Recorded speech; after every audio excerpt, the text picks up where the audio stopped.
Pretty sure the alternator is going to be bad on this. I got another alternator here, and I'm a bit under the weather, so Jason's going to be changing the alternator. Hey, bonus points if you know whose shirt this is, if you know what channel it is. Put it in the comments. What are you doing first? Taking out the old alternator.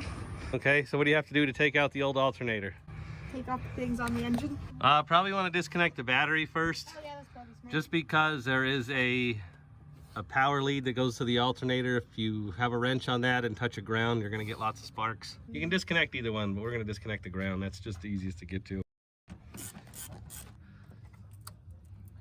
Now with these stock Jeep connectors, this is what happens when you tighten the heck out of them. You make them way too tight. They can distort real easy or get bent. So it's best just to snug them down and then call it good.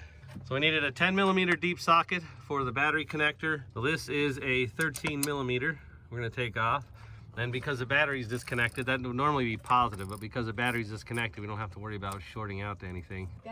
Now, before we go any further, we want to get this belt out of the way. Now, how do we do that? So there's usually a tensioner somewhere. Yep. So there's a tensioner right down in here.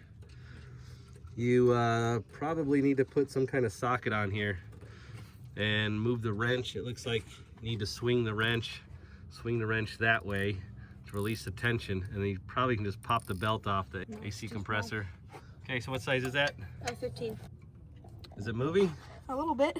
Okay, good. So you're gonna swing it that way, and then probably just take the belt right off the top here, right off the AC compressor. And you can release the tension. And then we don't really need to pull this belt out, but we can just set it down there.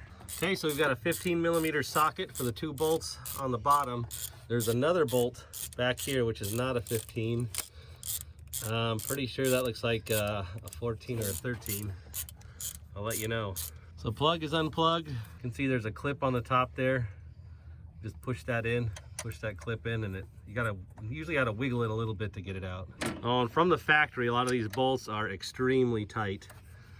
So we're using a 3/8 ratchet, but it took some muscle to break them loose. But once you break them loose, they're not too bad. It's probably gonna require some prying. This alternator hugs this bracket, so usually when you tighten up the bolt, it'll pinch down on this bracket. So the third bolt over there is gonna be a 13mm. Place to pry for. All right, why don't you see if you can pull that out? No, just try to lift it out with your hands first. Try to lift that out with your hands. Oh. It's probably gonna be a bit tight. Yeah, you might have to wiggle it a little bit. Okay, so we got a pry bar. There's a pretty good spot right in here. And I'm just kind of lightly prying on the AC compressor, and it is just a little bit of a tug, and it's almost out.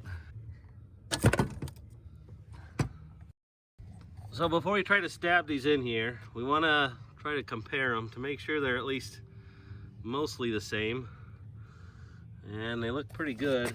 You have the same plugs on the back. You want to make sure the plugs are the same. I made that mistake before. I'll put that one in. Put the other side in first? Nope, that's good. That one will probably slide right in pretty easy because, again, we haven't bolted this side together. When you bolt this together, these squeeze in and it'll squeeze onto this bracket. So the new one will probably drop right in pretty. Okay, so you want to put in these bolts on the front first, these main bolts. Put this one in and put all the mounting bolts in and keep them loose. Don't tighten them up yet. Just make sure you get them all started before we crank anything down.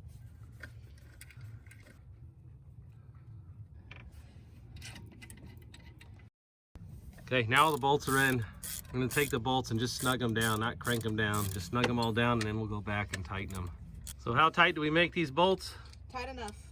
Tight enough so they don't come out, but loose enough so we don't strip them or break them. These, when I took these out originally, they were pretty tight, so these will take some torque, but you don't want to overdo it either. This is the nut that came on the alternator. This is the original one that was with the Jeep. I always like using the original one. You can see they tend to be a lot thicker. Too often I have stripped out an aftermarket one that came in, and I wished I had the original one. They tend to have more threads in them. They hold a lot better, so I always put the original one back on, but I'll leave that up to you to decide. There's a good picture of the back of the nuts. The original one, the washer is definitely much thicker than the aftermarket one. It's a solid washer rather than hollow. Nope, then we'll hook up the power cable back.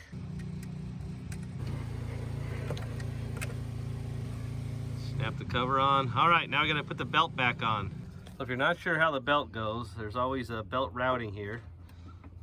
And if you're careful, you can keep it mostly on. Oh, so then it just go like that? Yep, except I would wrap it around the alternator.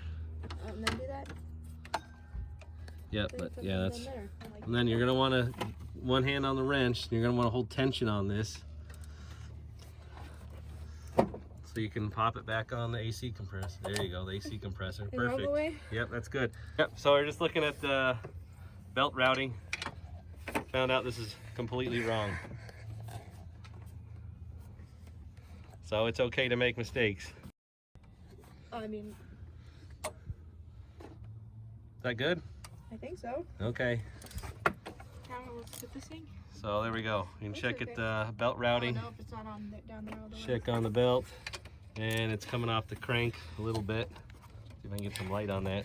All right, third time's a charm. I think we got it all on there correctly. Okay, so we just did a little bit of tapping on the top here. Get it straightened out, and then you want to just snug that down. You don't need to crank it down and distort the battery end terminal. So You we think just that's want good? it tight enough so it doesn't wiggle. Yep, that's probably plenty.